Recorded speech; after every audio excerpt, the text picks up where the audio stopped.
Buenas tardes de nuevo para los que siguen ahí y buenas tardes a secas para los que acaban de llegar. Esta es la última conversación del programa de encuentros de este año, que como saben se titula, o los que están saben que se titula Cuando todo esto arda.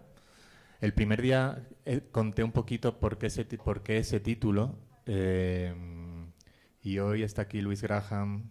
Ese título es porque hace unos meses, sentados en una terraza en la zona colonial de Santo Domingo, en República Dominicana, Luis me leyó un poema que me encantó y que me quedó ahí resonando, y que cuando me puse a pensar en este programa que me encargaron para Arbo, me vino de vuelta por ciertas razones. Entonces Luis nos va a leer ahora el poema.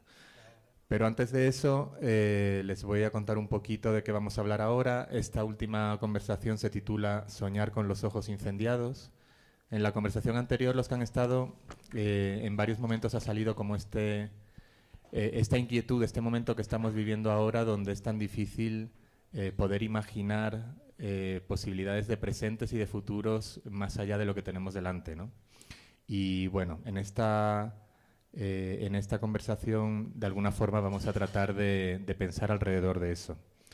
Decía en el textito que les envié a estas maravillosas personas con las que estoy aquí sentado, cuando los invité: cuando nos han quitado hasta la esperanza, cuando casi no sabemos cómo imaginar otros mundos, ¿cómo posibilitar espacios para la imaginación radical? Esta conversación se pregunta cómo podemos abrir grietas por las cuales pueda filtrarse la utopía. Y estoy muy feliz de que me acompañen hoy aquí Mario de Sousa, que es director de programas y equipo curatorial de la Bienal de Kochi Mauritius en India. Tessa María Guazón, que es directora del Vargas Museum en Filipinas.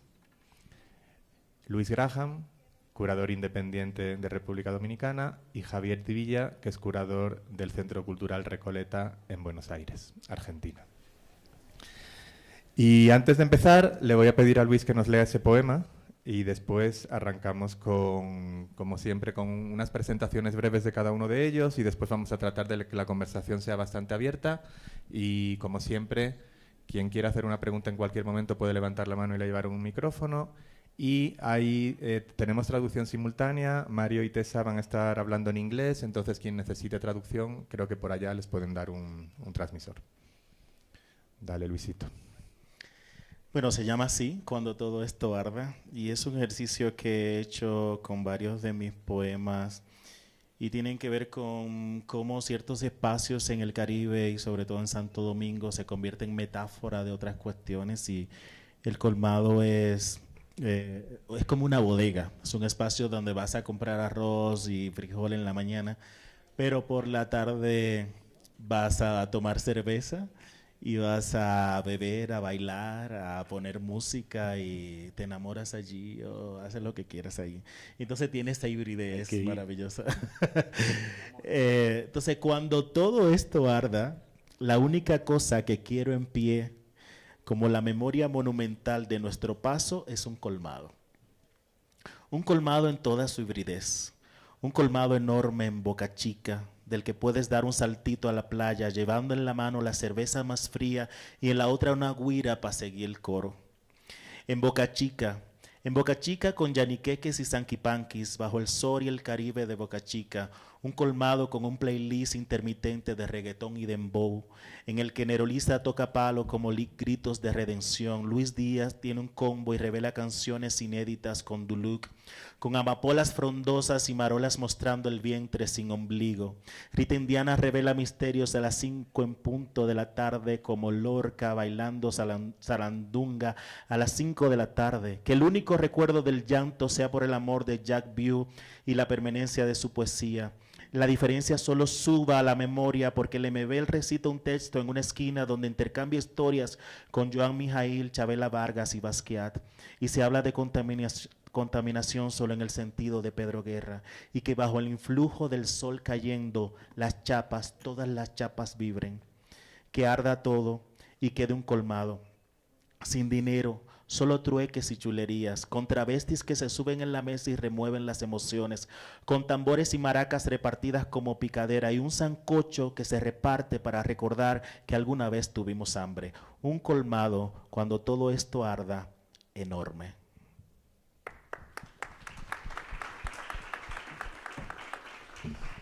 Bueno, después de esto no sé qué queda más para arriba, así que vamos a ir para abajo. Agárrense los cinturones, abróchense.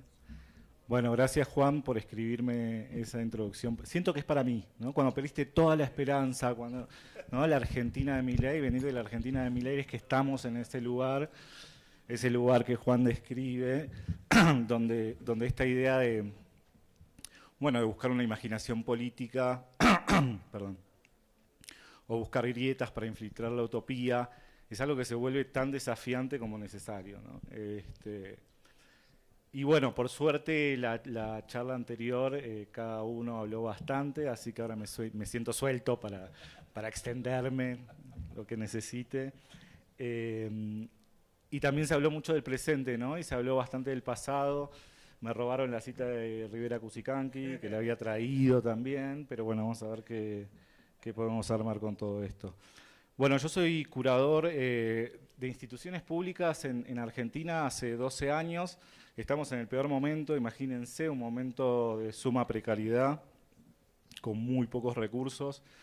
Y estoy trabajando ahora en el Centro Cultural Recoleta hace 1 año y medio. Es una institución grande, tenemos como unas 10 salas, hacemos como entre 20 y 30 exposiciones por año y somos 2 curadores. O sea, tenemos un ritmo de gestión frenética, un espacio hermoso también porque es muy comunitario, hay coworkings, hay espacios de danzas urbanas y todo tipo de movimientos, hay teatro, hay cine, pero hay 10 salas de artes visuales. Y obviamente tratamos de hacer una programación que tenga, dentro de lo que podemos, sus grietas utópicas. Por ejemplo, ahora vamos a inaugurar una exposición que es una gran cocina comunitaria, donde invitamos colectivos tanto argentinos, bueno, vos conocés Belleza y Felicidad Fiorito, digamos, de lugares como bastante vulnerables, y colectivos también internacionales. Va a haber colectivos de Palestina, va a haber colectivos de España, de Brasil, Cocina y Ocupación 9 de Julio. O sea, medio intentamos hacer eso, pero yo creo que hoy en día, por ahí la parte más utópica es la de dar acceso y recursos a artistas jóvenes y de mediana carrera para que tengan una experiencia institucional en una Argentina donde las instituciones están cortando absolutamente todo el presupuesto y que puedan tener esa experiencia y que puedan continuar con sus prácticas. O sea, creo que un gesto utópico es también la resistencia, ¿no? En ese sentido.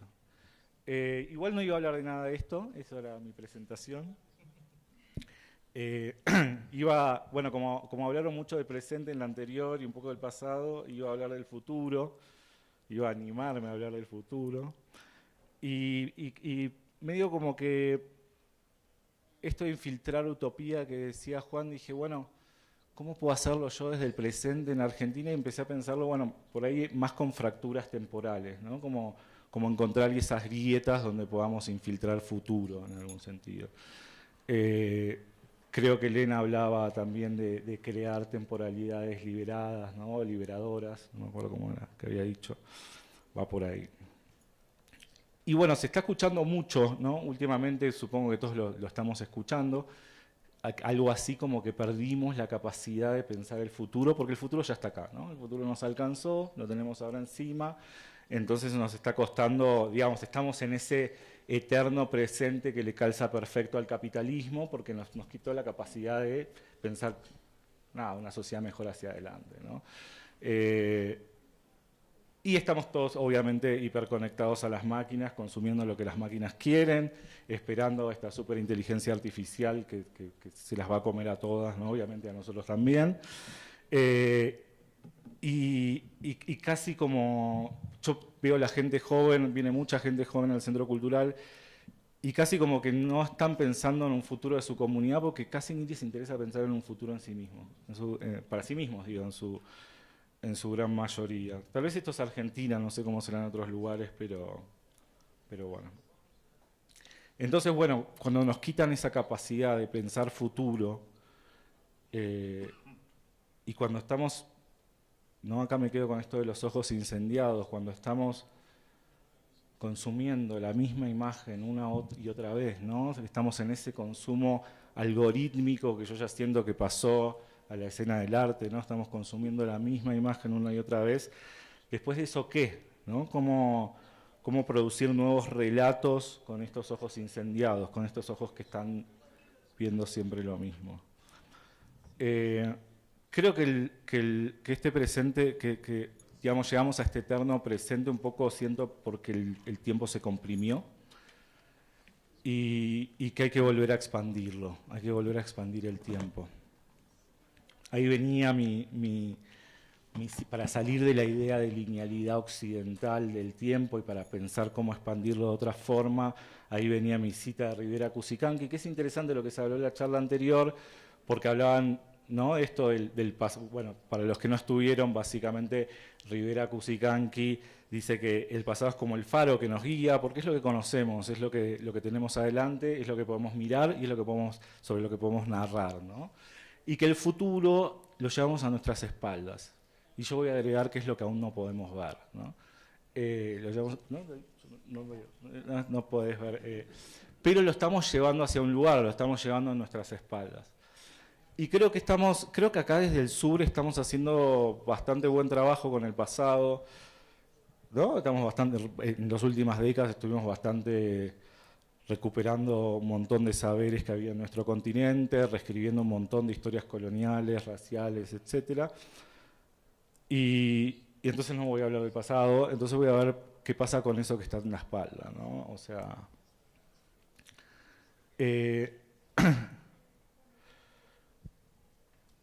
creo que necesitamos no solo imaginar o representar el futuro, sino entender cómo empezar a construir eso que llevamos a nuestras espaldas y aún no podemos ver. O sea, cómo empezar a construir las imágenes que nos gustaría ver hacia adelante. Y me parece que eso, bueno, yo pensando desde las instituciones, ¿no? Me parece que eso se puede hacer pensando en nuevos ritmos. O sea, yo vengo de unos ritmos increíblemente frenéticos, de hacer creo que todos acá, ¿no? Y sobre todo todos y todas que estamos en Latinoamérica bastante precarizados, venimos con un montón de trabajo, con un ritmo frenético, y yendo de una muestra a otra, ¿no? Casi como si fuese un Instagram de buenas intenciones que avanza, ¿no? Entonces, bueno, encontrar otros ritmos que puedan expandir ese presente. Y traje 2 proyectos para hablar hoy. Acá es cuando empiezo a leer y vienen los 10 minutos. traje 2 proyectos que toman los ritmos de la naturaleza. Y uno sigue los ritmos de las piedras, unas piedras muy especiales, y otro sigue el ritmo de la selva, ¿no? Bueno, el primero es este proyecto, un meteorito para la Sociedad Científica Argentina del año 2105. Básicamente Faibovich y Goldberg es un dúo que, obsesionados con los ecos humanos que produjo una lluvia de meteoritos hace 4.000 años en el Chaco argentino, es la lluvia de meteoritos mayor registrada por la humanidad, ¿no? Que son piedras más antiguas que la Tierra, ¿no? Se enfriaron antes de que se enfríe el planeta Tierra, o sea, son más viejas que nuestro planeta, y son piedras que van a sobrevivir a la extinción humana y probablemente a la extinción de cualquier cosa en este planeta. Y el proyecto que voy a contarles en algún punto replica esa condición temporal, pero a otra escala.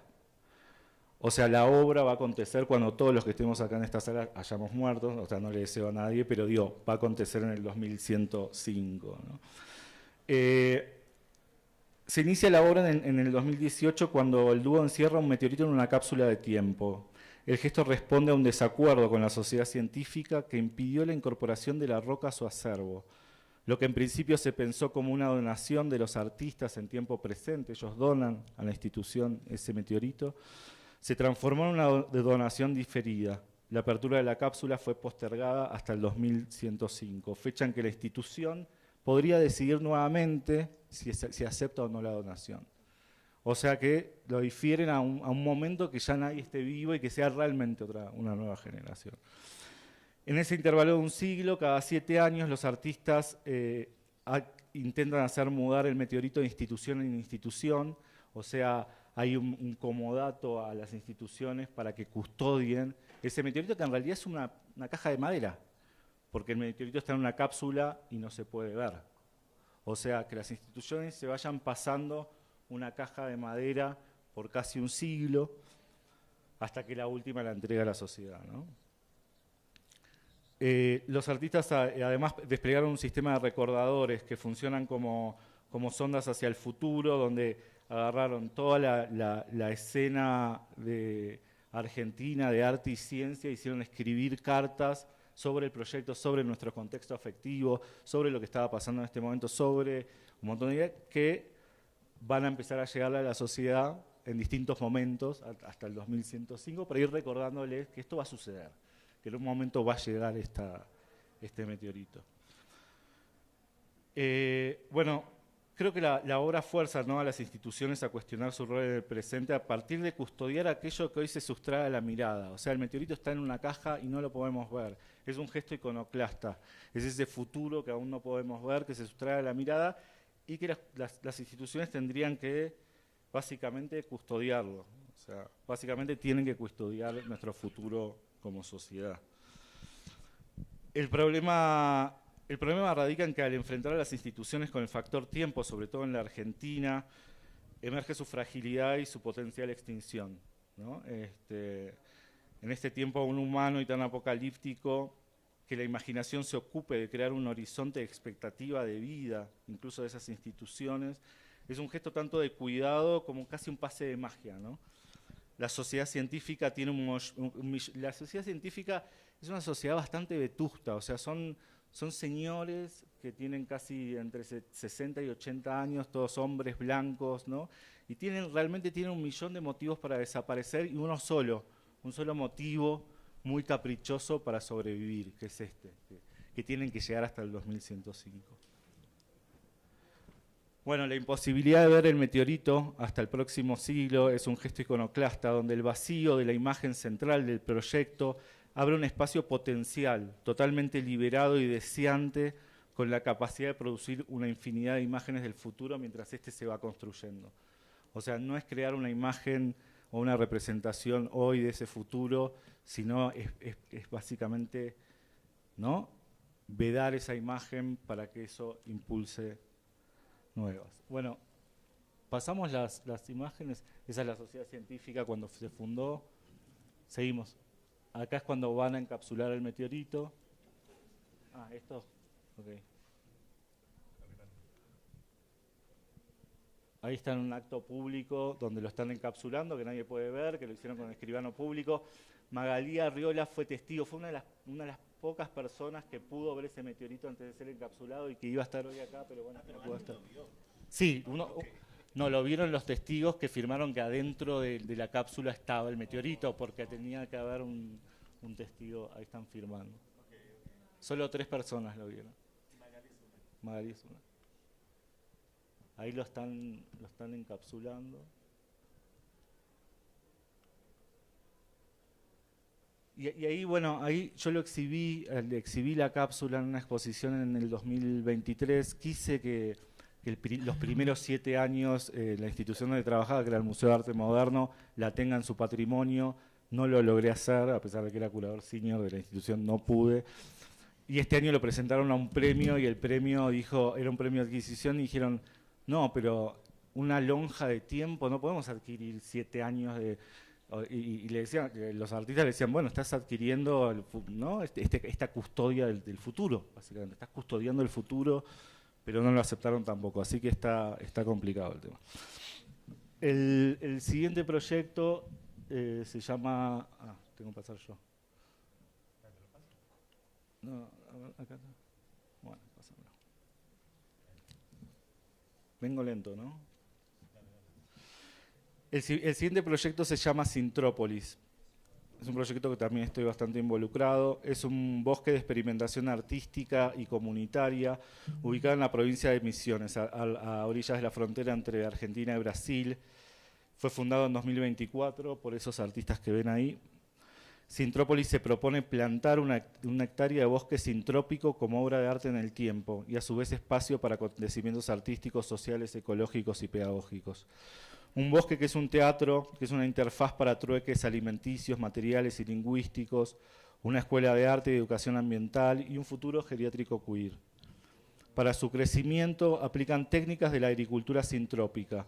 Es un tipo de plantación regenerativa que imita los ecosistemas de las selvas tropicales. El bosque sintrópico es un macroorganismo plagado de diversidad de distintas millones de plantas y basado en relación de cooperación, donde cada planta u organismo cumple una función específica dentro del sistema. Y esas funciones van rotando. Algunas solo existen para dar sombra, otras para fijar nitrógeno, algunas se volverán rápidamente materia orgánica, mientras que otras crecen muy lentamente para que en 100 años den madera, por ejemplo.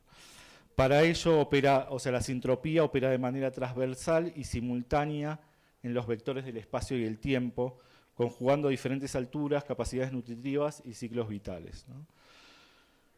Entre la urgencia y el vértigo del presente, Sintrópolis propone hacer con los tiempos y las dinámicas de un bosque. Y así podríamos pensar las distintas etapas de una institución. Hoy en día en la que trabajo yo me siento como esa planta que da sombra, que cobija una diversidad de entidades, pero cuyo rol no es actualmente dar frutos utópicos, sino proteger a aquellos que puedan darlo en el futuro. Esta institución bosque garantiza su autosustentabilidad sin necesidad de intervenciones, donde el humano es un organismo más dentro del sistema multiespecies, ¿no? Mediante una práctica de cuidado y atención por la vida presente que posibilita la construcción futura. La diversidad de especies y roles interconectados no permite otra opción que la del crecimiento. No hay forma de pararla al bosque sintrópico. Lo que Sintrópolis nos enseña es que podríamos pensar las instituciones como un macroorganismo al que tenemos que plagar de diversidad y roles interrelacionados, donde el futuro deseado surja de un proceso orgánico difícil de frenar. Bueno, la idiosincrasia argentina, político y cultural, tiene bloqueada su capacidad de pensar a mediano y largo plazo, ¿no? No lo estamos logrando hace 200 años. Ya no sé si tendré, yo no sé si voy a tener presupuesto el año que viene, es así realmente. No sé si va a haber un Van Gogh inversivo en mi institución o si se va a volver un shopping, no tengo ni idea qué va a pasar. Y creo que bajo esta realidad es importante encontrar los roles posibles y necesarios para el contexto específico, ¿no? Entender cuándo sos sombra, entender cuándo sos sustrato, entender cuándo podés ser fruto, por decirlo de alguna manera. Y ojalá hacerlo de una forma imparable, que no venga un nuevo político y te pueda frenar ese crecimiento. Bueno, termino con un par de reflexiones.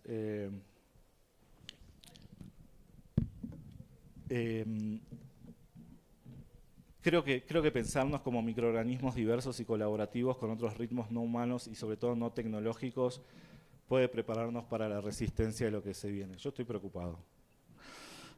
En la era de esta repetición algorítmica, como decíamos, exigir nuevas imágenes, sobre todo exigir nuevas imágenes sobre el futuro, ¿no? Exigir una nueva imaginación futura a nivel imagen puede ser algo difícil, pero tal vez sí podemos crear estas fracturas temporales, ¿no? Siento que las imágenes del futuro quedan siempre atrás, siempre son absorbidas por el presente muy rápidamente. Eso es lo que le pasó al siglo XX y el principio del siglo XXI. O sea, todo lo que pensaron del futuro ya llegó muy rápidamente y fue absorbido. Y lo que podemos sí hacer desde la institución es crear un espacio liberado. Un espacio liberado para nuestros ojos incendiados, como dice Juan, incendiados de tanta imagen, de tanta información. Y construir hacia adelante sin depender tanto de esa visualización futura, sino de estrategias de cuidado y custodia de ese futuro. O sea, lo que tenemos que cuidar es el futuro, básicamente, para que luego aparezcan esas imágenes que deseamos. O sea, hacemos eso. Y llamo imágenes, claro está, a nuevos relatos, formas de vida, formas de gobernanza y formas de colaboración e incluso de institucionalidad, ¿no? Eso serían lo que podríamos llamar imágenes en este caso. Bueno, gracias.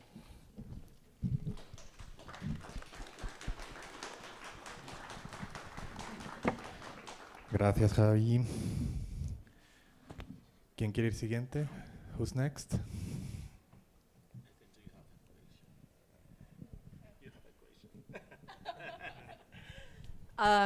Thank you, Juan, for the invitation. It's a privilege to be here. I just came from a 26-hour long flight, so I hope I make sense.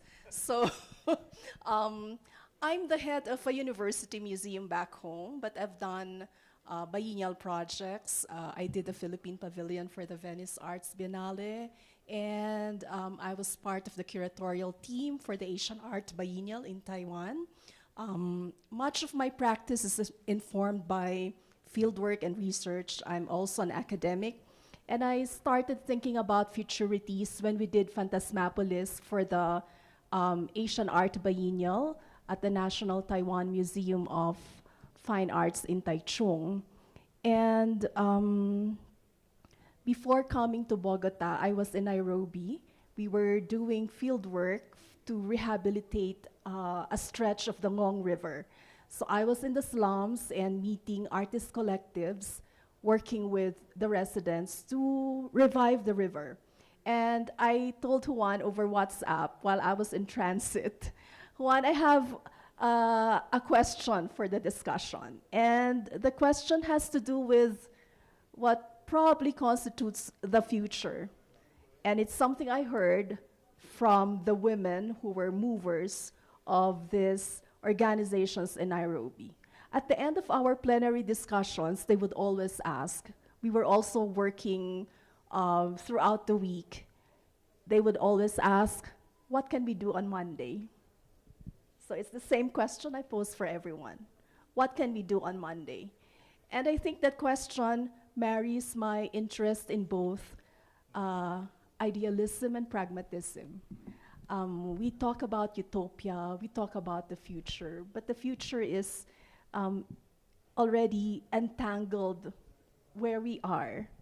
I was reading a collection of short stories from Latin America, and there's a quote there that says, "The future arrived early," much more so for us now. So what can we do on Monday? And how can we be both? I always ask my students in curatorial practice this question. How can we be both idealistic but pragmatic?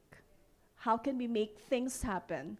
And for ideas to thrive, not just in our minds, we love ideas, of course, but how can we see them in the ground and make something in an incremental manner that would probably outgrow us or outlive us?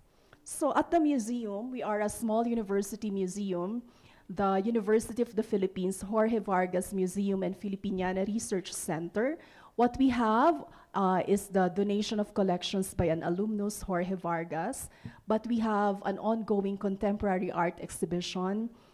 We are also custodians of objects sequestered from the dictator, Ferdinand Marcos, whose son is now our president. So it's not just Argentina. Yes, it's the entire world, including the Philippines. No. Yeah. And where was I? And I think from the brief that Juan gave us, I think a very important phrase is the radical imagination. It is an imagination that is hopeful, but also grounded. We are hopeful, but we are here. We know what's happening, and we have to contend with those, the context of our practice. And I will cite as example our collaboration, which we call Fever Dream. Juan and I met online before the pandemic. We were supposed to do a show in Barcelona, so this is the first time we're meeting in person. But we've collaborated on Fever Dream, which started with a word, calentura. It's a word that came to me from a dream about my grandmother. We were a colony of Spain for a long time, and I grew up listening to my grandmother mentioning Spanish words, and I don't know, at some point, I had this word written on a Post-it. It was sitting on my wall. And I was scrolling through Juan's post, and I saw the word colibra. And it's also something I hear from my grandmother, but I understood it differently. And then I posed the project of Calentura to Juan, and we just started talking. But the idea was to just let the project unfold. We did not have funding. We only had a list of artists whose works we are interested in, and just looking at possibilities. Okay, so this is the project. So my neck is already stiff from the flight, so I'll stay here. So I call this an exhibitionary experiment because it experiments with temporality. We really wanted to slow down time. We make it happen when we have the money. And throughout the exhibition at the Vargas Museum, what we did was to introduce the works of the 12 artists in 3 segments, because we did not have funds to just, launch everything all together. Maybe just very quickly, we can go through the artists. So this is a collaboration between MAC Panama, the UP Vargas Museum, Absolute Space for the Arts in Taiwan, and Project in Incheon, South Korea. And we have a forthcoming launch at the Taichung Art Museum in 2026, but not without great plans. It just unfolded. So this is what we had. We had sculptures by architect Micaela Benedicto. For our contemporary art shows at the museum, we also activate our archival materials, but we don't do a lot of didactic texts. We allow our audiences to make correlations between contemporary art and archival material. Yes, please, next. Yes, please, next. Yes. And we also showed Ana Elena Tejera's work. Yeah. So we have a modernist building. We opened in 1987, right after the People Power Revolution happened in the Philippines, which toppled the dictator. Yeah. Okay. Yeah, so we have works by Taiwanese art. I will not talk about them in detail, but this is about really just expanding time, slowing down time, working with what we have, exploring ideas. And we wanted the project to be both expansive, like it can expand and then contract. So we worked with what we had. So I felt it was an illustration of what I meant by to be pragmatic too, to be both idealistic yet pragmatic. Yes, we just scroll through the slides very. Okay, you are. Yeah, and then we did a monograph where we gathered all the texts.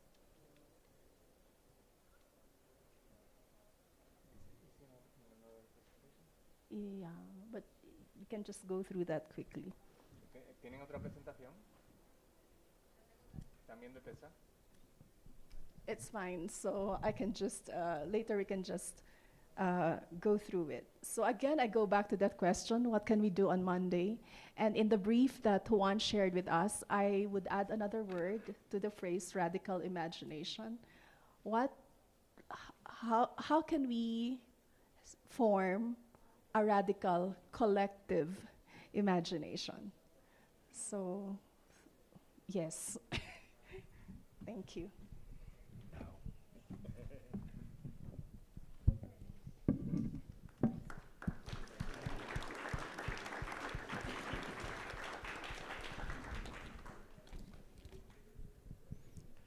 Thank you, Tessa. Luisito. Bueno, quizás puedes dejar la imagen de Tessa.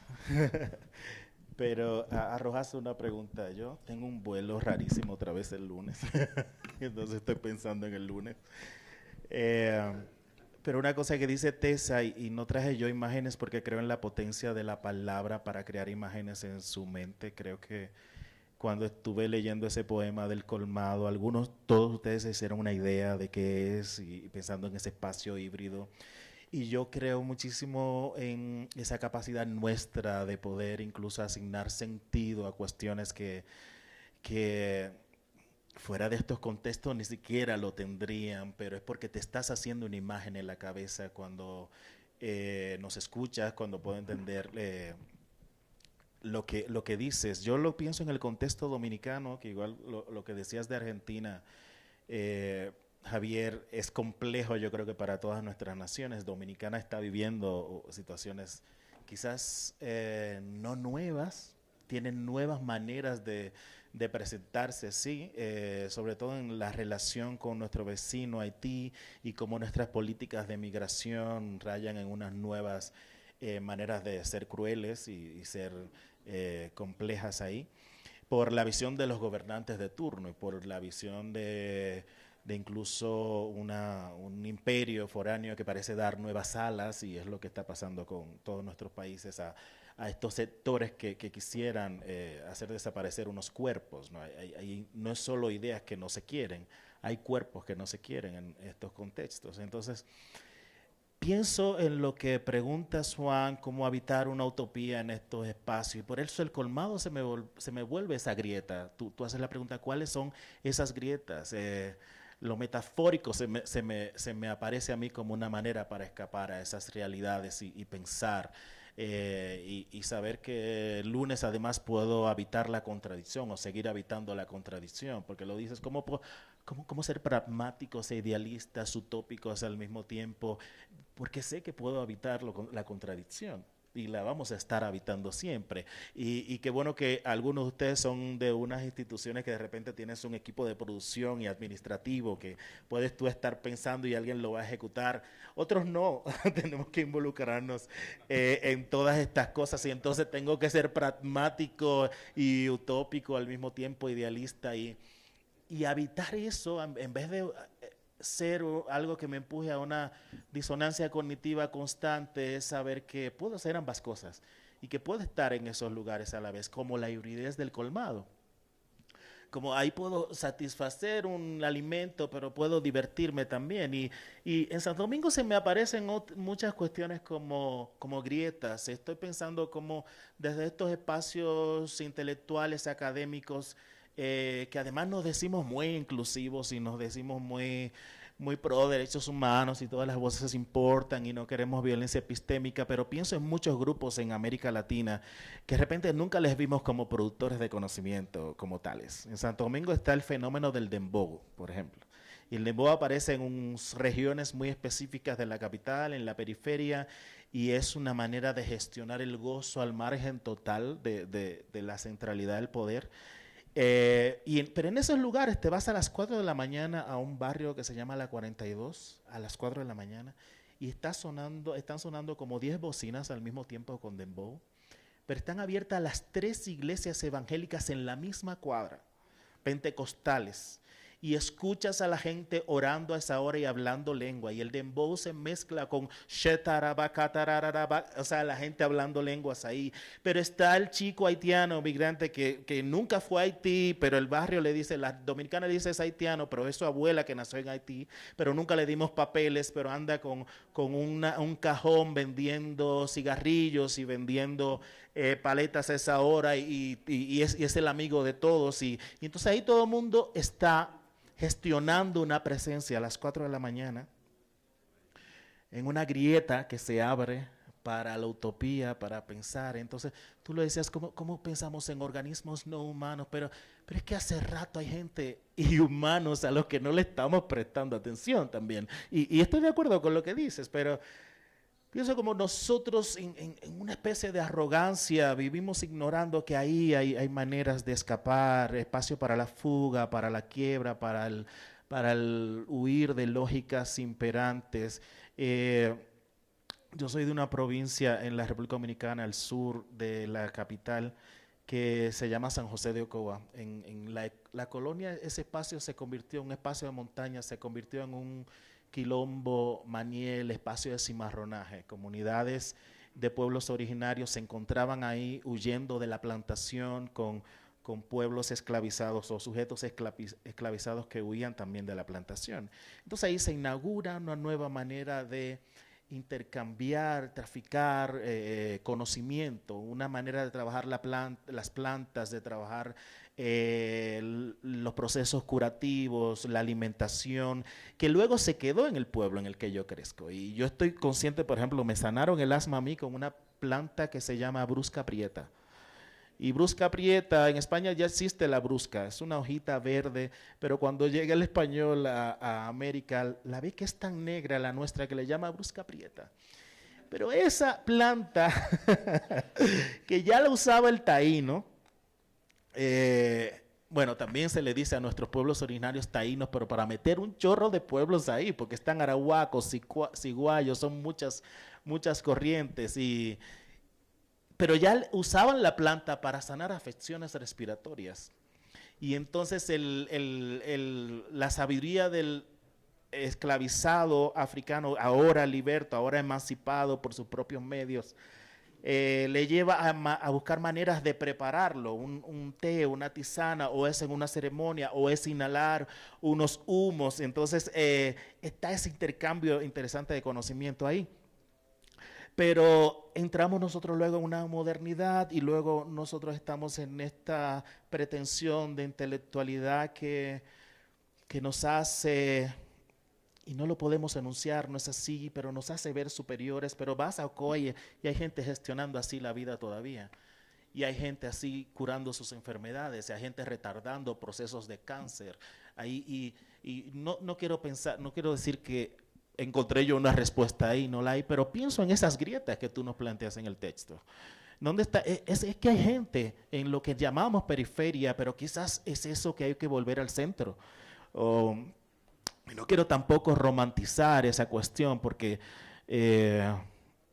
son los espacios también excluidos, empobrecidos y relegados a un plano último en toda la estrategia de suplir las necesidades de un Estado-nación.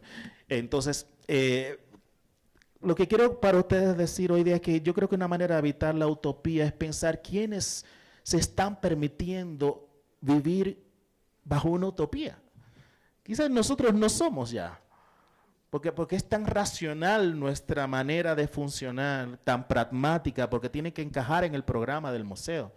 Tiene que encajar en los tiempos del museo también, que son los tiempos del patrocinador, que son los tiempos del coleccionista, que son los tiempos del artista, que ahora también tiene que entrar en una lógica de un tiempo que quiebra totalmente su espacio de pensamiento. Si arte es pensar, ¿cuándo estás pensando? Se tiene que estar haciendo tanto y respondiendo tantos emails y tiene que estar llenando formularios. Entonces ese pragmatismo a todas nosotras y nosotros nos hace huir de esa utopía. Entonces quizás hay que mirar a otros lugares donde todavía funciona. A lo mejor escuchar dembow en el centro del museo, hasta bailar y caer en una catarsis y hablar otras lenguas, no sé. Y otra vez quiero hacer como la advertencia, no es que pienso en nuestros evangélicos pentecostales. Yo siempre me pregunto, ¿por qué nuestras comunidades son tantas las que acuden a las iglesias evangélicas pentecostales? No hablo de los evangélicos en general, estoy hablando de estos pentecostales o carismáticos que hablan lenguas y la manifestación del toque del Señor, del Espíritu Santo, tiene una evidencia corporal y van a cantar, van a bailar, y tú los rastreas denominacionalmente a un pueblito en Azusa, California, la calle Azusa de California, 1901.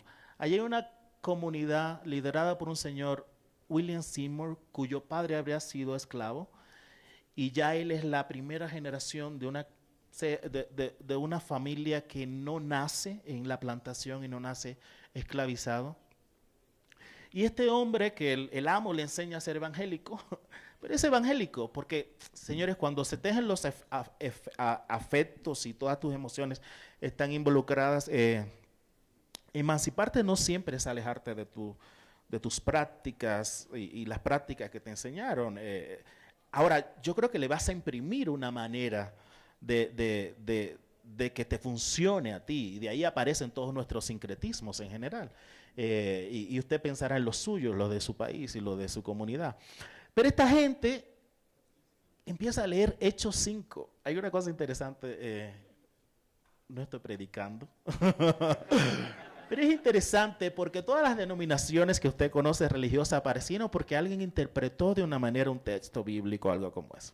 Pero estos muchachos empiezan, a lo mejor deberíamos nosotros empezar a interpretar distintos los textos curatoriales de nuestros, no sé, y a aparecer nuevas Biblias ahí.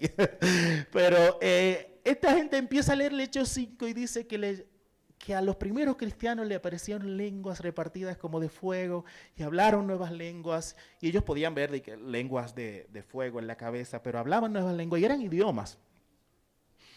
Y entonces describe una serie de manifestaciones de eso que ellos llamaban la llenura del Espíritu Santo, que era la evidencia de que eran salvos o tocados. Esta gente, negros, emancipados de la plantación en California, empieza a leer esos textos y a decir, eso es para nosotros, pero vienen con la memoria del Dahomey, del Congo, de toda esa región del oeste africano, de donde vienen esos pueblos esclavizados, donde su espiritualidad ancestral tiene que ver con hablar lenguas.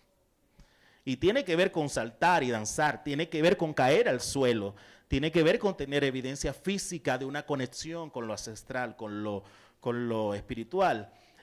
Así que en esa interpretación del texto, alguna revelación le llega. Y yo no sé si Jehová está ahí, yo no sé si Jesucristo está ahí, yo no sé si es el Espíritu Santo, pero yo sí sé que hay un cuerpo invocando una espiritualidad que tenga sentido para su propia existencia. Ahí nacen las denominaciones pentecostales, señores, por primera vez en Azusa. Y esas son las que llegan a América Latina. Que si la CIA las usó en un momento dado para lo que sea, todo lo que sabemos, y que además son instrumentos de represión y homofobia, entonces, todas esas cuestiones. Yo estoy pensando en la gente que busca una alternativa para su espiritualidad y la encuentra ahí. Otra cosa es la cúpula de esas denominaciones, otra cosa es el liderazgo. Y cómo Cas Luna está sacando dinero en Guatemala, o lo está haciendo otro en otro lugar, y perdonen que mencione nombres, pero en cada país hay uno, o G12 en Colombia. Pero pienso en toda la gente que, señores, puede vivir mejor con estas prácticas, pero son prácticas que el cristianismo ha cooptado de repente, y hay una manera de usarse hoy día. Pero hace rato que estos pueblos de donde somos diáspora, de donde ahí vienen nuestros ancestros, ya estaban así gestionando la vida. Entonces, todas las preguntas que haces, Juan, sobre lo utópico, sobre habitar la grieta, yo pienso en la gente que lo está haciendo ya. Y a lo mejor es lo que nos falta, y soltar ciertas cuestiones, no sé, yo soy un lector empedernido, pero a veces no quiero leer, quiero ir a escuchar dembow en un colmado o a visitar una iglesia. Yo soy ateo. O sea, no me funciona Dios en el sentido de que tiene un plan para mí y ese tipo de cosas. Creo en una espiritualidad y me considero espiritual, pero estar ahí, escuchar a esa señora hablar lenguas y que además algunas la interpretan y te dicen cosas, es fascinante. Quiero eso. Y por ahí puede haber una respuesta a cómo habitar una utopía hoy día, no sé. Gracias, Luis.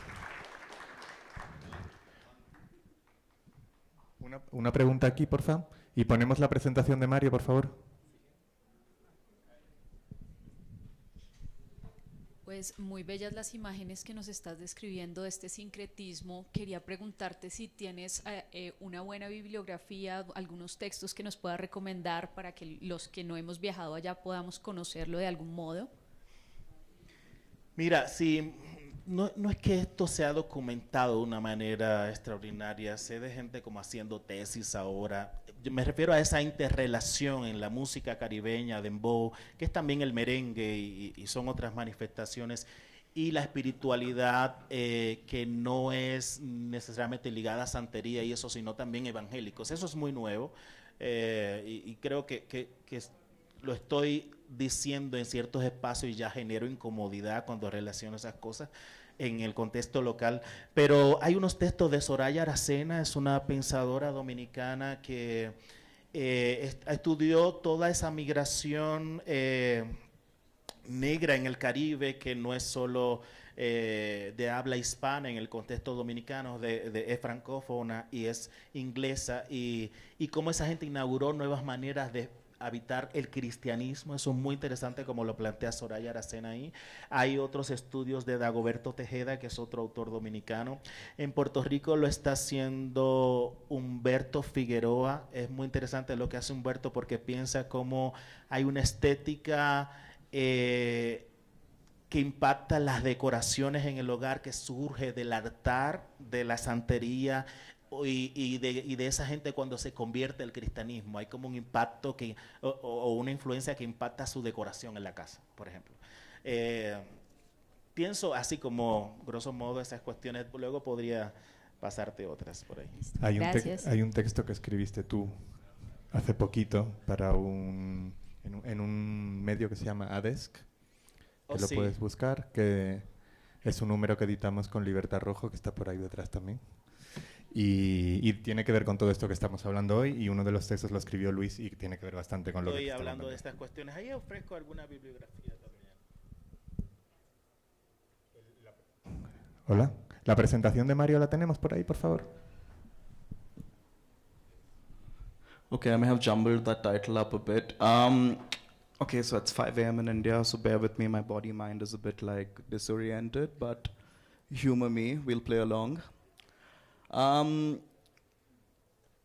So the provocation in itself was to not lament, but when you talk about Dreaming Eyes, it's a situational reality for the region that I come in, which is like a large landmass called South Asia, very narrowly called South Asia. And Burning Eyes is very easily like a reference to like pollution and like horrible AQI, so your eyes are always burning. It is a reference to tear gassing, and as we speak right now, people are being tear gassed in Ladakh, in the north of India. People are being tear gassed in Nepal. Burning Eyes is also a reference to lack of sleep, and just like to be able to think about how institution building in a region that is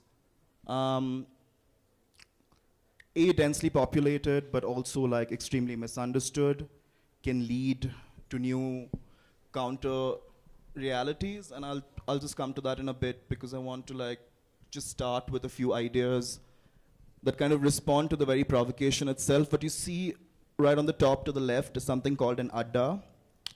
It's a word that comes from Bengali, and it's both in West Bengal in India and Bangladesh, which is now an independent country, which essentially is a tea shop or a shop where you would go to use, tobacco products, where people would gather, they would play games, they would chat, and it would also become a place for a kind of a political and social awareness. Right next to it is a project by Swati Janu, which is a phone recharge shop, again ubiquitous across the South Asian region. These are places where people come to like recharge their mobile phones, and while they do that, they also buy different kinds of media products. So everything from like pirated movies to like music. It becomes a kind of an informal counterface by an artist for a collection of an informal archive in a predominantly migrant neighborhood. What you're seeing to the bottom left is a granary, which is by the Young Art Collective, based in the northeast of India. A granary is essentially a temporary structure where you store grains, but it also becomes a space for people to come together, to thresh, to harvest, to share stories, and sing. And this is, again, something that is quite prevalent all across Zomia. So you're looking at this from the northeast of India all the way down to Rongrupa's Lumbung, which is also a rice barn. And then you have the Britawat Trust here from Bangladesh, again doing the Pakghor, which essentially means a community kitchen. So it's essentially a garden where you grow, and every day you serve meals to people. You cook them yourselves, or these are volunteers that are passing by, or it's a guest that wants to make a recipe, and then they kind of like come together. So these are different forms of like gathering, community building in some sense, that kind of inform a lot of the work that we do in the region.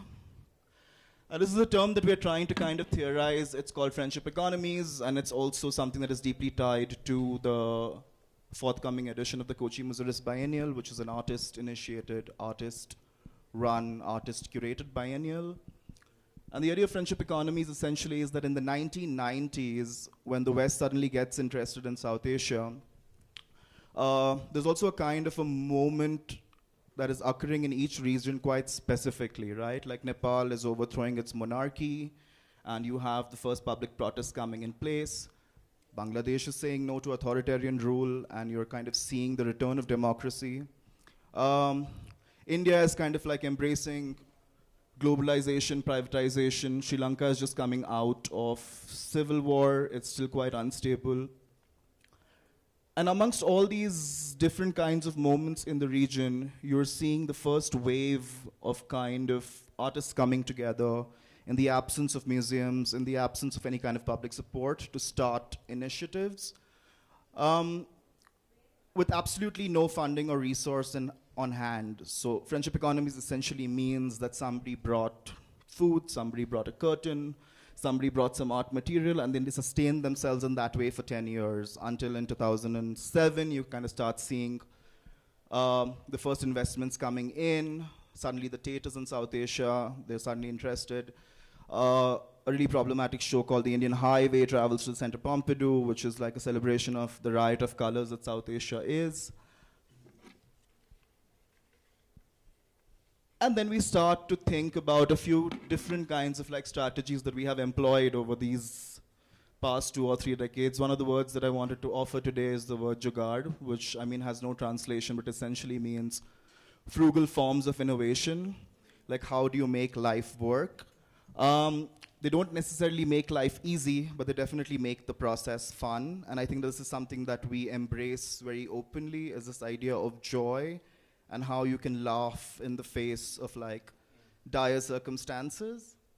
And this kind of like homegrown innovation also becomes a way for us to think about institutions in a kind of a jugaad manner. So it's a little bit of a nip and tuck, patch and play kind of a thing, where we have the agility to be able to open, move, run, sleep, dream. And then to think about the exhibition as commons, and to essentially say, okay, how do we move away from the preciousness of the artwork itself? Because we're essentially in a post upheaval scenario almost all the time. There's almost always a war. There's almost always like a kind of a disconnect. And we're constantly working with bodies. We're constantly working with trash. We're constantly working with material that is not precious. Why is it important then to move away from the scare of the object and to move towards this idea of the care of the audience? How do you cultivate audiences? How do you bring people into exhibitions and start thinking about them not as passive receivers, but as active citizens? And this citizenship is something that becomes very important in this play of South Asia. Which is why this Biennale, which for the first 10 years, because it's based on 3 islands, was trying to be Venice and Gwangju and Liverpool and Sydney and whatnot, kind of realizes somewhere around 2022 that we were not the Biennale, we were actually something called Biennale, which is like a term that has become so common in the streets of Kerala and India. And that 80% of our audiences come from a 4-hour driving distance of Fort Kochi. We're based in a communist state in a country that is deeply right-wing. It's been 10 years or so since this current government has come into power. And it's one of those last places where you can, in many ways, like, talk very openly about freedom. And I think the Biennale kind of like takes that in its stride and very much becomes this adda, becomes a social construct, becomes this shop, this mobile recharge shop, becomes all these many things for people to come and be. And the idea is to demystify, right? So we don't necessarily have works are brought to the Biennale to essentially decay.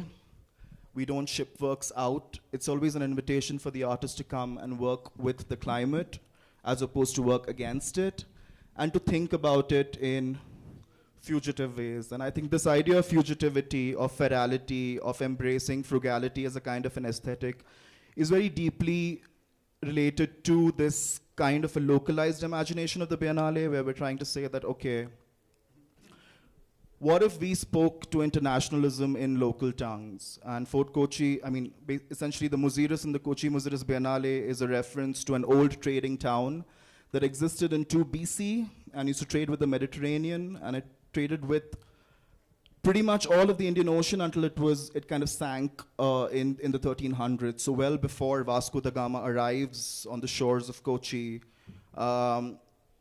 there was a latent internationalism that was already at play. So what if we invoked other forms of internationalisms that existed prior to the colonial meter?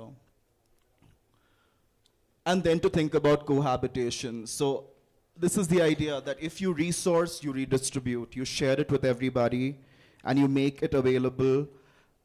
We are in a region that is very resource strapped, so not all of us have the kind of funding to be able to survive, but together, the moment you share space, the moment you share ideas, the moment you share frameworks, we're able to build something that very naturally and organically becomes a kind of a allied ecosystem.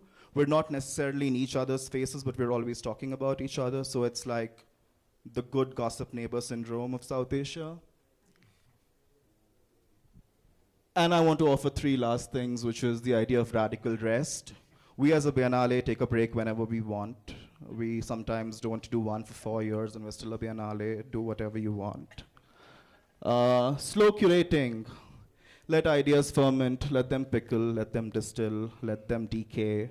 We're not interested in creating, how do you say, like everybody in the Biennale circuit is obsessed with trying to do something new, right? Like how do you upstage the previous curator and their work? We're actually now trying to think a lot more, and across South Asia, including the Lahore Biennale, the Karachi Biennial, the Dhaka Art Summit, the Kathmandu Triennale, and Colombo Scope in Sri Lanka, along with Kala, are trying to build from all the research that has come before us. So how do you take that research forward? And the last bit is to grieve, is to cry, is to like shout loudly, and to find a solidarity in this act of like grieving together. And this is the title for the forthcoming edition. It's called For the Time Being. It opens on the 12th of December and runs till the 31st of March for 100 days. And I think it's not a reference to the past or to the future, sadly. It is a reference to the current contemporary moment. And I think one of the things that is to remember, it pretty much comes from Okwi's way of saying, how do we think historically in the present and not chase? But I completely agree that there needs to be some kind of a utopia that needs to exist for people to believe that they're working towards something. And it just produces a kind of an accidental kinship, which is what keeps humanity and civilization in some sense going. But yeah, so just a bunch of stray thoughts and some provocations there, but yeah, thank you.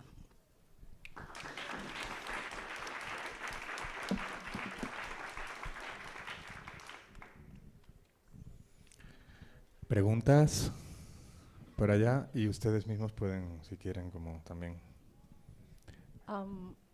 It's good that you brought up the question of having our audiences come back to us. For a museum like us, when I came on board the museum, I really wanted for our young audiences to come back to us, not only for the exhibitions, but also for other programs in the museum. So we did a rave party. We call it After Hours, but we took our inspiration from our archives. And we also launched what we call Racket sa Vargas. Racket means side hustle, but it's also looking at alternative economies. And like most other projects, we have land at the back of the museum, which our staff converted into a garden. So it's our social practice project. We call it Gardens and Homesteads, because the person who donated the collection to the museum used to be the director of the Bureau of Lands. So it's given a lot of inflection, and because the university was also established by the Americans in 1908. So I think, yes, for most of us, how can we have you know, non-art world communities come back to our projects and be immersed in them and to talk in their languages, perhaps. Sorry, do you want to take this? I think there's like this term mediator, right? Art mediation, art mediator, that has become quite trendy. But the idea is that I kind of find the term a bit offensive because it's like you're kind of taking away the fact that the audiences is inherently intelligent, that they can and have the ability to respond to things. So instead of mediation, I think like it needs to be something that's slightly more dialogical, because we are trying to like create spaces at the end of the day where we are looking for responses. And the other thing is also, I think that the narrative in itself is a bit flawed, right? When we're building these systems, when we talk about community practices, we're not thinking of the audiences as well as part of that community project when they access it. So by extension, like, it is just to be able to think that maybe that there is a possibility that when the audience accesses the archive, that they find some kind of an affinity. I think this affinitive mode of like inviting people into exhibitions is very important. They're never going to understand your context, but they are going to connect with it with something that they have experienced in their context. And that is important to understand, that it's never going to be the same experience, but it will definitely like strike a chord in some way.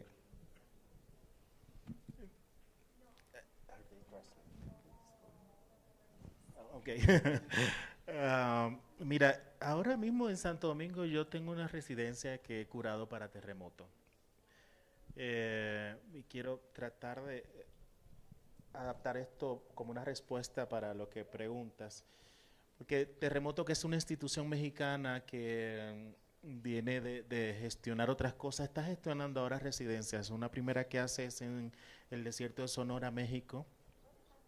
Y ha querido hacer una segunda en el Caribe y me invitan a curar.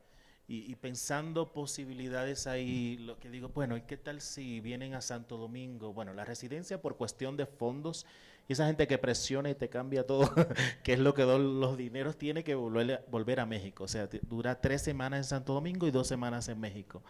Y entonces Santo Domingo es mi territorio. Vienen 3 semanas a mi territorio. ¿Qué quiero que hagan en mi territorio? No quiero que produzcan obra, así que no van a producir obra en Santo Domingo. Y además no los tengo, no he diseñado el programa curatorial en torno al ecosistema de Santo Domingo, que está centrado en la capital. Nos fuimos a una provincia del sur, San Cristóbal, unas comunidades afro y mestizas que tienen una manera de gestionar su espiritualidad ahí. Las residencias están paradas en conceptos de Glissant como el caos mundo o la opacidad, y Frantz Fanon y Aimé Césaire, ese pensamiento caribeño que entendió estas cosas el siglo pasado.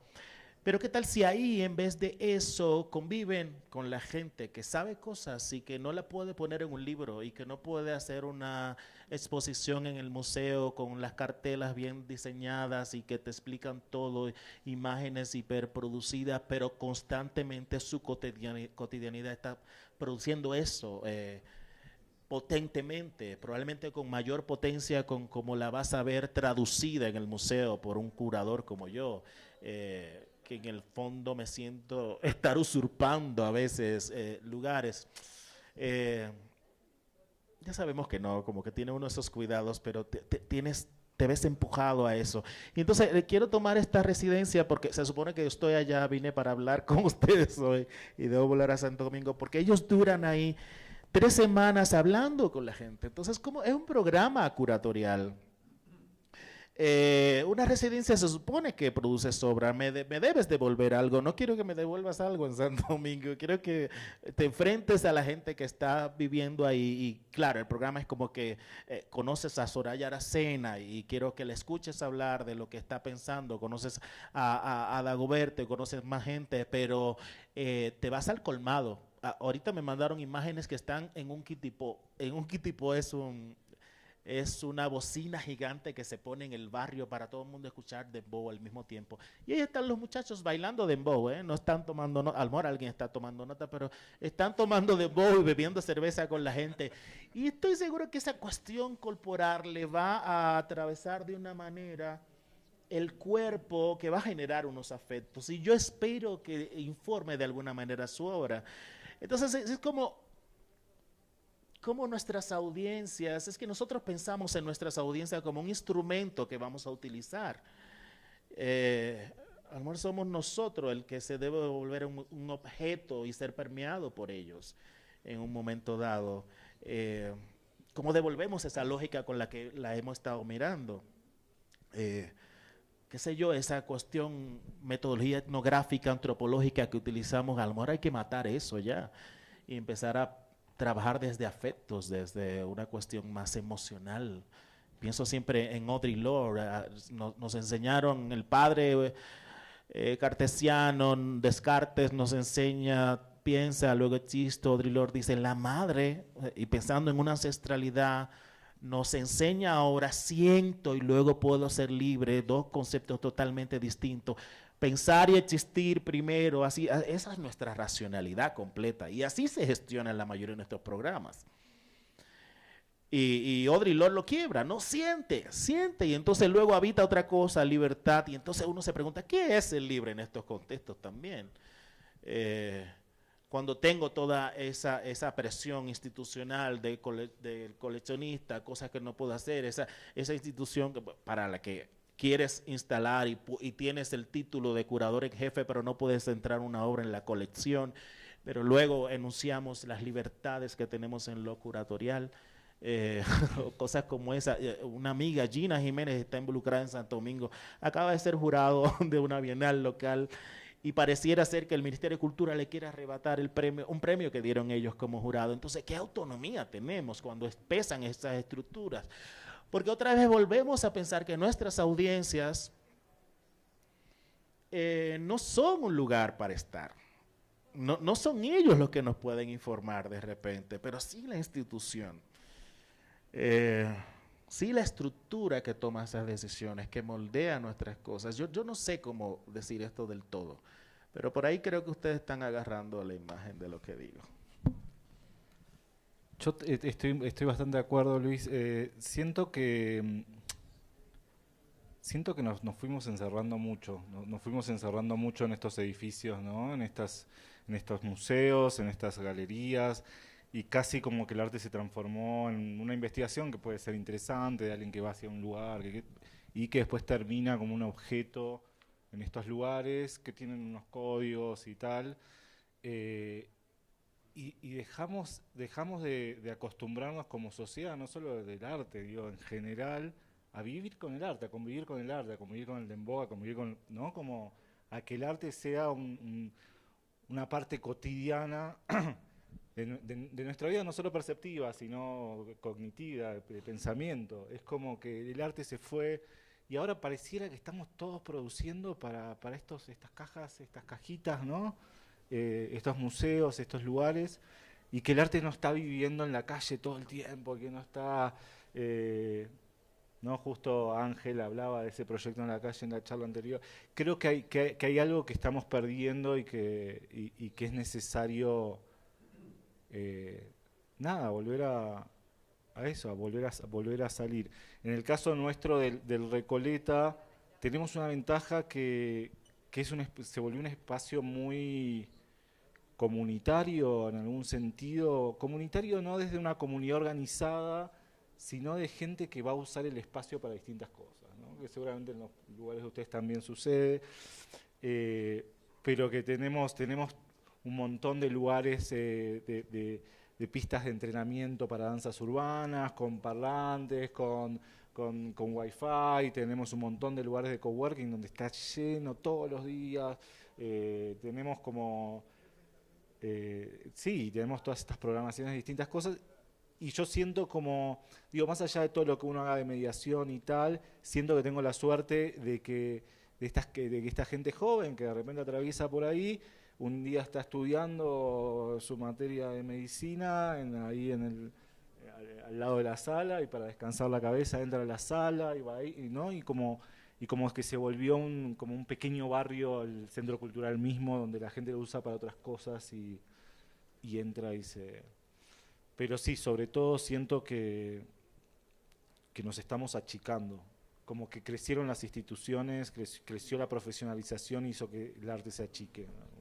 Sí, y creo que hay algo como que obviamente hace tiempo que asumimos que los saberes populares y que el arte popular y que todas estas cuestiones son importantes, pero entonces lo que haces es incorporarlo a las exposiciones y volver a meterlo ahí dentro, ¿no? Sí, y como domesticarlo de alguna manera. Sí, como lo llevamos ahí. Y cómo salir de eso, quizá hay que abandonarlas. ¿O no? Pregunto. Bueno, irse, hablábamos un poco de irse para mí huir es una opción. ¿Huir es una opción? Siempre huir del mundo, Siempre huir será del una mundo, opción, del arte, siempre es una opción. Creo que, bueno, los dos proyectos que conté, uno huye 100 años hacia adelante y otro huye 1400 kilómetros de la capital. Y los dos como que necesitan huir, ¿no? Para pensar en las instituciones. Y me parece que el huir es una posibilidad siempre que después vuelva como un boomerang de tiempo hacia un presente más adelante, ¿no?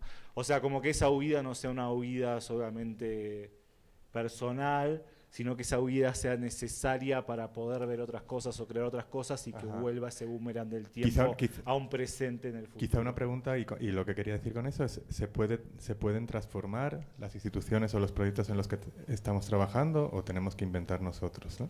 Y ahí Diego va a decir algo. Un poco por ahí quería como justo preguntarles como en clave de eso. Yo tengo un rato pensando cómo necesitamos abandonar el arte y justo caminar hacia todos los ejemplos que han dado, que yo los he sintetizado para entenderlos, digamos, en otra lógica, que en lugar de arte, las prácticas estéticas. Y prácticas estéticas como la conciencia del hábito cotidiano, que es creación de mundos. Entonces, el centro no es el objeto, sino cómo la excusa del objeto conjura la vida. Cómo esa posibilidad de reunirnos permite que esa reunión tenga un sentido más allá del consumo mismo del objeto. Porque luego, cómo nos relacionamos con el arte o como públicos, yo no voy a hablar como un profesional del arte, como que siempre me empieza a molestar, me empieza a incomodar cómo todo se sintetiza en torno a tomarle una foto y mi relación con el objeto es una foto que tal vez no vuelva a ver en mi celular y las preguntas o las reflexiones o las provocaciones que ese objeto viene a provocar o viene a proponer rara vez son discutidas en términos de escucharnos entre nosotras, no disputar la razón de la reflexión y la crítica en torno al objeto, sino en justo detonar qué me moviliza, qué me recuerda, cómo ese recuerdo se conecta a la vida, a esa vida cotidiana, y cómo esa cotidianidad reforzada por esa estética me permite recuperar una confianza en que aún a pesar de todo hay que insistir en lo vital. Como que me pregunto cómo el arte puede regresarnos hacia un reconectar con la vitalidad, más allá de justo esa mediación con el texto, esa mediación académica, más allá del cubo blanco. Y ahí hay una posibilidad también como de empezar a abandonar un poco el objeto, y el objeto se vuelve una excusa para detonar otros espacios. Todo lo que Mario nos comparte es una cosa que se necesita ya, como ese punto de encuentro. Todo lo que Luis nos habla, necesitamos de esos momentos de centrifugar estéticamente lo que entendemos y cómo lo localizamos, y ahí hay un grado de potencia. Entonces yo les quería preguntar como, ¿han pensado en abandonar el arte tal y como lo entienden o como se les exige dentro de su profesión que lo deben de entender? Yo ya respondí hace 5 segundos, así que... Yo sí. I like the idea that Mario mentioned about allowing ideas to decay. And I share your sentiment. We didn't want blockbuster shows that are only for selfies. What we did back home, because we're a university museum, we're very small. We're institution, but we're in that, in between space. We launched an open studio program, and that's where artists develop works in progress. But I feel what worked most for us is to have conversations like this about the project that the artist is developing. And I would like to veer away from just the usual metrics of the success of an exhibition. We do the counts, right? It's a big pressure for curators to do the visitor counts, but correct? But I feel that the kind of exchanges that happen in conversations like this should be a more relevant metric for us, and the kind of questions that are being asked. For example, when we have conversations, we take note of the questions that our audiences ask, because that is a barometer of how deeply they connect to what we're talking about. Maybe that's also one way of developing a space for assembly, an assembly that is geared towards what you call an aesthetic practice. So it is not just about art per se, but an aesthetic deepening or an aesthetic articulation of an encounter with the art.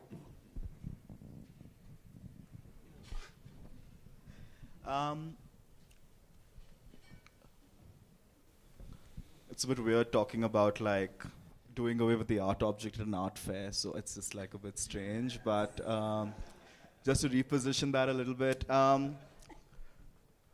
think it is very important as arts institutions in general, but I don't talk for the museums and for the institutionalized institutions, but maybe like institutions that are slightly more like agile, like us, for example, to be able to try different templates. And I think one of the things that we want to do, because we talk so much about demystifying this process of art making or whatever, I think in today's day, with the genocide raging, and with just where we all stand, like, even in our own political contexts, it is so important to understand where the artist comes from, what their politics are, what they eat, what their preferences are.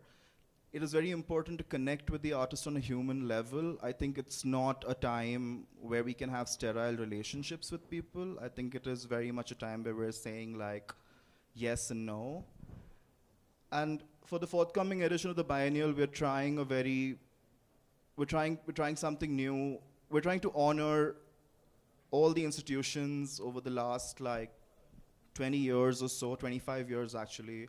Both Khoj and Rangrupa turned 25 this year, Khoj in New Delhi, is to honor this idea of the residency model that starts again in this region in 96, 97, 98.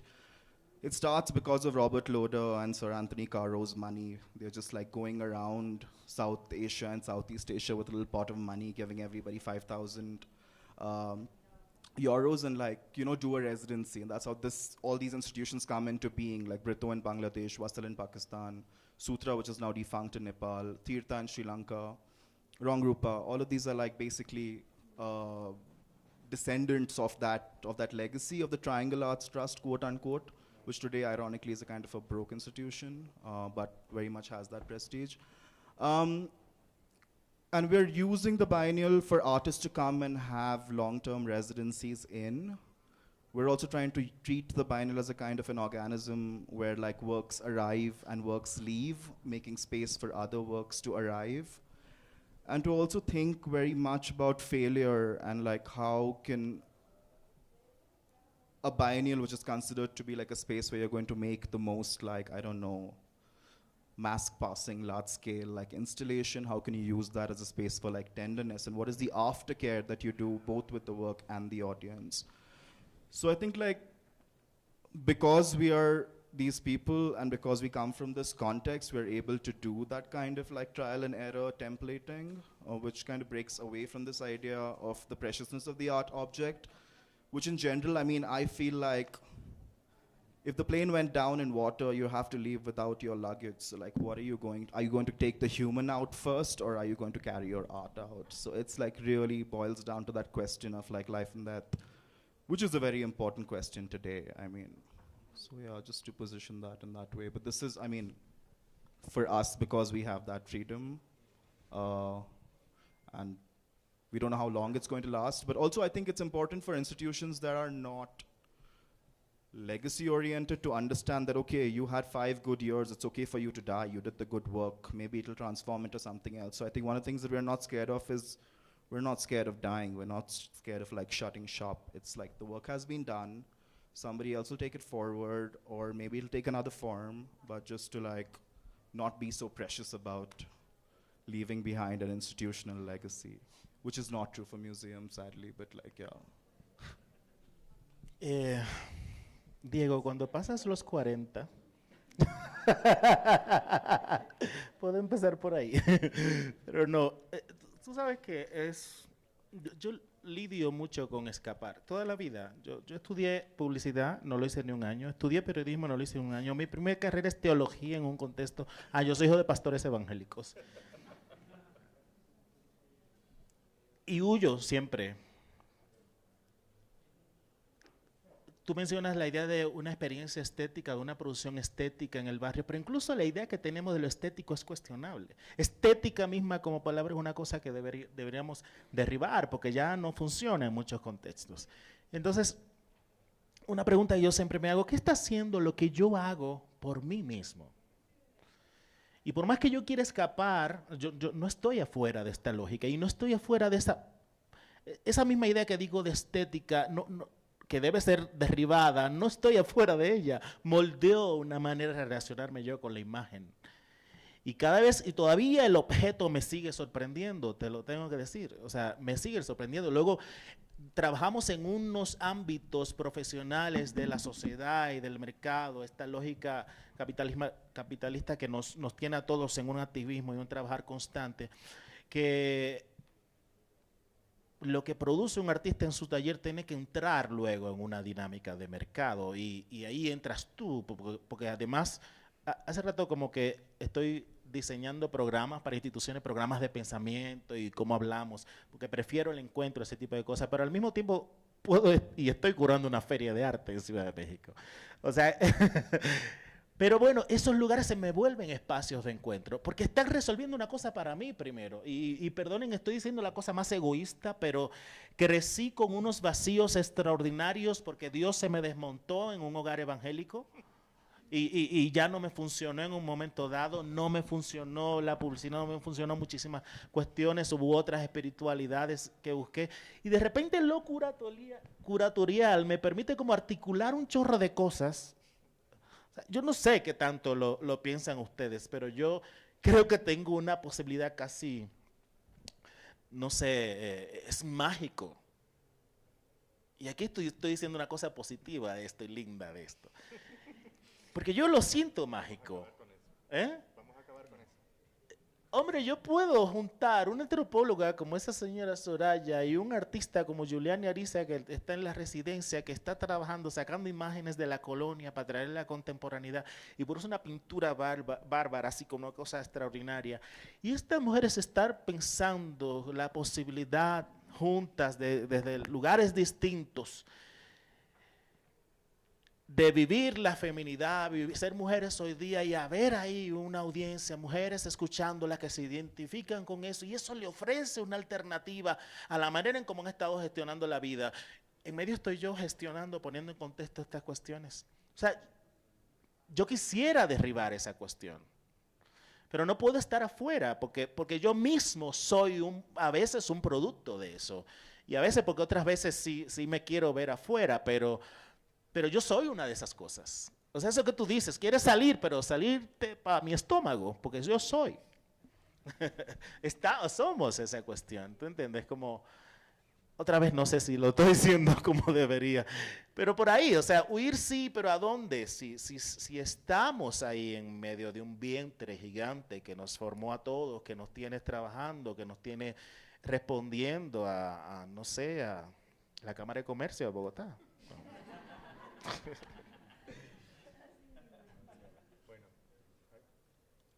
Creo que nos han quitado hasta los micros. Hola, hola. Debemos terminar. El tuyo funciona. Bueno, Tatiana dice que se tiene que ir todo el mundo ya de aquí. No, pero sí, tenemos que ir terminando. Yo creo que me quedo con eso último que estaba diciendo Luis, o sea, como que esa posibilidad que tenemos de unir, de juntar y de componer esas cosas que producen o que pueden producir mundos y que pueden producir vida.